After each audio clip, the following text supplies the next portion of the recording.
सतगुरु भगवान की जय। तो ये कबीर साहब के शब्द हैं और सतगुरु का गुणगान करना है। सतगुरु कितना अनमोल है। कहती हैं सतगुरु हमें क्या चीज़ देता है जो और कोई नहीं दे सकता है। सतगुरु हमें मोक्ष देता है, भगवान की जानकारी देता है और अपने लोक ले जाता है, पूर्ण मोक्ष वाले स्थान सतलोक। तो ये कबीर साहब के अनमोल शब्द हैं और कबीर साहब ही पूर्ण संत हैं। कबीर साहब का मार्ग है वो पूर्ण मोक्ष का मार्ग है, शाश्वत स्थान सतलोक में जाने का मार्ग है। तो कहते हैं अपन पो आपहु तें बिसरो। बताओ, अपन पो आपहु तें बिसरो। कह रहे हैं कि जो तू कर रहा है ना, तो आप ही आप कर रहा है और आप ही आप उसको भूल रहा है कि तू कर क्या रहा है और करना क्या चाहिए। तू अपने आप भूल गया कि मैं यहाँ आया किस लिए था और कर क्या रहा हूँ। ये सारी बातें आप सतगुरु के जब चरणों में बैठ के सतगुरु से विनती करेंगे, सतगुरु के वचन सुनेंगे, तब समझ में आ जाएगा कि वास्तव में मनुष्य जीवन का उद्देश्य कितना बड़ा है। कहती हैं थे ऊपर ने पैर तले ने सिर तेरा, और कहता था मैं भजन करूँगा हरि तेरा। हे भगवान, हे हरि, मैं भगवान बाहर निकालो, मैं तेरा भजन करूँगा। तो कहती हैं जैसे श्वान कांच मंदिर में भ्रम से भूख मरो। देखो कबीर साहब कहते हैं जैसे कुत्ता होता है ना श्वान, और कांच मंदिर में, कांच के मंदिर में अगर कुत्ता को तुम कर दो खड़ा कांच के मंदिर में, तो कहते हैं वो भ्रम से भौंक भौंक के मर जाएगा, वो जिंदा नहीं बचेगा। उसकी खासियत है वो अपना ही प्रतिबिंब दूसरों में देख के और भौंकना शुरू कर देगा। तो ये भ्रम से भौंक मरो, कबीर साहब कहते हैं वो भौंक भौंक के मर जाएगा। इसी प्रकार से जो निंदक होते हैं, जो दूसरे की बुराई करने वाले होते हैं, जो दूसरों की बुराई सुनने वाले होते हैं, कहते ये भी उसी, कहते श्वान कुत्ते की तरह है। ये भी अगर कहीं भी तुम इन्हें खड़ा कर दो, ये अपने आप ही अपने कर्म भौंक भौंक के मर जाएंगे, निंदा करने वाले और सुनने वाले। तो जैसे श्वान कांच मंदिर में भ्रम से भौंक परो मरो, और जह केहरी, आहा सिंह होता है केहरी, बपू निरख कूप जल, और प्रतिमा देख गिरो। जैसे केहरी होता है ना, सिंह होता है शेर। हम लोग कहानी पढ़ते थे कि कुआं था, कुएं में एक बंदर ने कहा कि मुझे दूसरे सिंह ने रोक लिया था, आपसे भी बड़ा है वो। बोले कहाँ है, तो उसने वो मंदिर का दिखा दिया। कहते देखो इसमें जी बैठा है। तो कहते हैं उसी को देख के, अपनी छाया को देख के, कहते कुएं में कूद गया वो। नरक कूप जल प्रतिमा देख गिरो, उसी में कूद गया, जबकि वो नहीं देखा कि ये मैं ही हूँ। ये अपना अहंकार है, अपना अज्ञान है ये, कि ज्यों के हरि बपू नरक कूप जल प्रतिमा देख गिरो। और वैसे ही गज फटक सिला में, आहा, और दसनन आन अड़ी, दसनन होते हैं उसके जो दखा दांत की भी होती है ना, बाहर दांत निकली खीस वाली। तो कहते हैं जैसे हाथी होता है ना, हाथी, और फटक शिला में, और शिला में कहते हैं उस वो अपने दांत अड़ाता है तो वहीं दांत फंस के रह जाता है। तो देखो अपने आप ये भी फंस गया। क्यों फंस गया? क्योंकि उसे अपने आभास ही नहीं रहता है कि हम क्या कर रहे हैं, हम क्या भुला रहे हैं, क्या अच्छा कर रहे हैं, क्या बुरा कर रहे हैं। कहते वैसे ही गज फटक शिला में दसनन आन अड़ी, और मरकट मूठ स्वाद नहीं बहुरे, और घर घर रटत फिरो। बताओ मरकट, मरकट होता है बंदर। जो बंदर होता है तो वो क्या कहता है, अपनी मुट्ठी बांध लेता है। अगर तुमने किसी के उसमें बर्तन में मूंगफली रख दी या चने रख दिए, तो उसमें अपना हाथ तो डाल लेगा, मुट्ठी भी भर लेगा, तो डालते समय तो आराम से चला जाएगा, लेकिन जो मुट्ठी भर जाएगी ना, तो वो फिर मुट्ठी नहीं खोलेगा। इतना वो होता है लालची, वो बुद्धिहीन। तो कहते हैं मरकट मूठ स्वाद नहीं बहुरे, और घर घर रटत फिरो। कहें कबीर नलनी के सुगना, आहा, नलनी के सुगना, जो तोता होता था ना नलनी, तो उसमें एक नलनी के द्वारा उस सुगा को, तोता को पकड़ा जाता था। और तो है पकन पकड़ो, तो तुझे भी उसी तरह पकड़ लिया जाता था।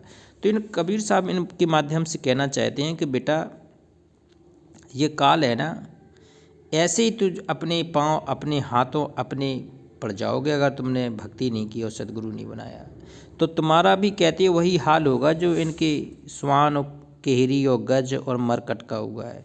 ऐसी अपनी ही गलती से उलझ जाओगे और काल के जाल में फंस जाओगे, फिर कोई नहीं बचाने वाला है। एक अगला शब्द और देखते हैं कबीर का। हरिदर जी का मरम न पाया, जिन यह चोला अजब बनाया। आहा, कबीर साहब कहते हैं उस हरिदर जी, उस भगवान दर्जी का तो तूने मरम नहीं पाया, जिसने ये तेरे 5 तत्व का लगा के पूरा ये हाथ बना दिए, पैर बना दिए, आँखें बना दिया, तेरे मुँह बना दिया, तेरे खाने को बाल बना दिया, पेट बना दिया, पैर चलने को बना दिया। कहते उस दर्जी का तो तूने पता ही नहीं पाया। और जिन ये चोला अजब बनाया, जिसने तेरा ये शरीर अजब बनाया है, अब उसको थोड़ा ध्यान कर ले। पानी की सुई, आहा, पवन के धागे, कहते इनसे बनाए तेरा शरीर। क्षिति जल पावक गगन समीरा, 5 तत्व का ये बना शरीर है। तो पानी की सुई, पानी महत्वपूर्ण है तेरे शरीर में, और पवन हवा के धागे 8 मास 10 सीमत लागा। कहते हैं 8-9 महीने में 10 महीने में तेरा ये शरीर तैयार हो जाता है। उस बनाने वाले को तू भूल गया, इतना अनमोल जिसने शरीर तुझे बना के दे दिया, भक्ति करने के लिए जितना दे दिया उस शरीर, उसको तू भूल बैठा। और 5 तत्व की जब गुदरी बनाई, जिसको तुम मिट्टी के पुलंदरे को लिए घूम रहे हो ना, ये गुदरी है, 5 तत्व की है। और जिस दिन तेरा ये शरीर छूट के जाएगा, जिस दिन तेरी कहते हैं मृत्यु हो जाएगी, आत्मा चली जाएगी, तो ये 5 तत्व की गुदरी यहीं पड़ी रहेगी, फिर किसी काम नहीं आएगी। 5 तत्व की गुदरी बनाई, चांद सूरज दोई थिगरी लगाई। आहा, चांद और सूरज 2 थिगरी लगाई। जतन जतन कर मुकुट बनाया। आहा, तेरा ये शरीर का बड़े भगवान ने जतन जतन से मुकुट बनाया है, जतन जतन से इसको तैयार किया है। अब देखो आंखें बनाई हैं, कितनी आँखों को कितनी सेफ्टी से रखा है। हम बोल रहे हैं, खाने के लिए दांत बनाए हैं, बोल रहे हैं, जिब्या है स्वाद के लिए, पेट है, हाथ पैर, ये कितनी जतन से ये। और बिच बिच हीरा लाल लगाया जी, हैं कहीं आँखें हैं तो ये लाल हैं।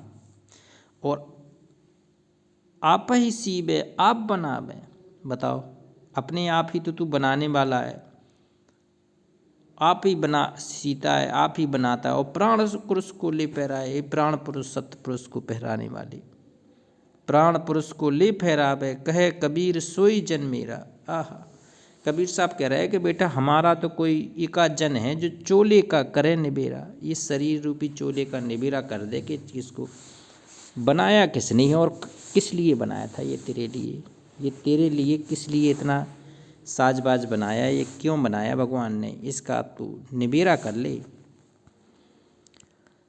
एक शब्द और देखते हैं। हरि ठग जगत ठगोरी लाई, हरि के वियोगी कस जीवे भाई। हरि ठग जगत ठगोरी लाई। आह, अब भगवान के बिना आप कैसे जिए एक पल भी।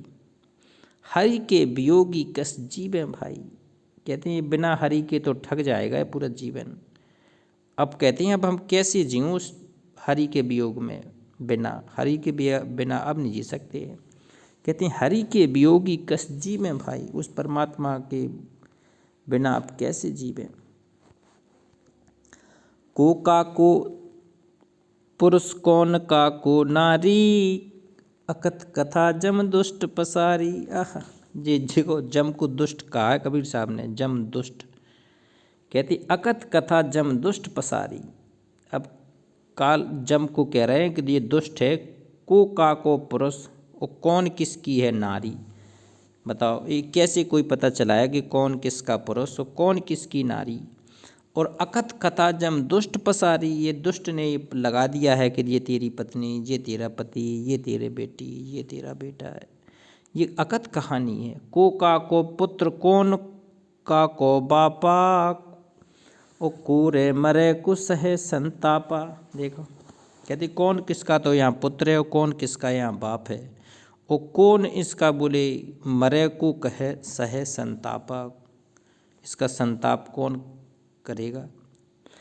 ठग ठग मूल सबन को लीना, राम ठगोरी काऊ न चीना। कहते ठग ठग मूल सबन को लीना, ये किसी को बख्शता नहीं है। जम काल ये सबको ठगता है। ठग ठग मूल सबन को लीना, और राम ठगोरी काऊ न चीना। जो राम भगत होता है, जो भगवान का भगत होता है, जो पूर्ण सतगुरु का भगत होता है, राम ठगोरी काऊ न चीना, उसको तो कोई नहीं चीनता है। कहे कबीर ठग से मन माना, गई ठगोरी जब ठग पहचाना। हाँ, ये ठग जब पहचान गया तो ये ठगोरी विद्या पूरी खत्म हो गई। तो कबीर साहब कह रहे हैं कि अब ठगोरी विद्या अगर जान गए तो फिर इसके लोक से ऊपरले लोक को चलो, काल के जाल से पूरी तरह से मुक्त हो जाओ इस बार। तो सतलोक की यात्रा करो, लंबी यात्रा। तो ये भगवान है, ये पूर्ण ब्रह्म परमेश्वर कबीर साहब है। ये सबसे बड़े भगवान है, इनसे बड़ा कोई नहीं है, सतगुरु भी नहीं है ना, इनसे कोई बड़ा भगवान है। तो एक बार जयकारा लगाते हैं, पूर्ण ब्रह्म परमेश्वर अविनाशी राम, सत कबीर भगवान की जय।